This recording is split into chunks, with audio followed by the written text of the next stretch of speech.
motives. Now, those of you who speak Yiddish reasonably well will wonder, why am I babbling on about this? The rest of you is, forget it. You'll never get back. In Yiddish, there's a very, very common expression.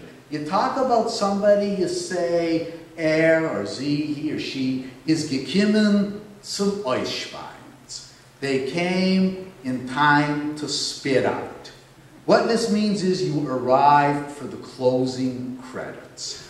Right? So you get to the movie, and what's there is the cast list. And since movies aren't continuous anymore, this could be a problem. So what it means, and I didn't choose the Aleinu example at random, is you're invited to a bar mitzvah. You scarcely know, you don't know the kid at all. You scarcely know the kid's parents. You don't particularly like them. You know you're only being invited because they want a present out of you, but you have to show up anyway.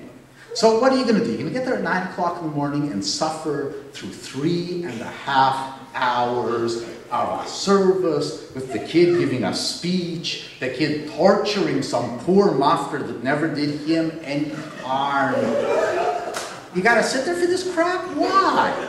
What you do is you show up 5 to 12.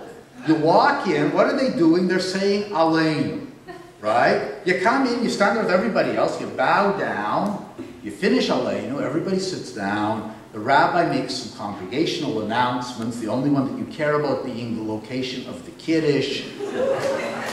You get an even younger kid to come up and croak out Adon Olam. You stand up, you put a long-suffering look on your face, and you file out as if you too had been there since they started with the opening brachos. This is gekommen zum Ausschweins.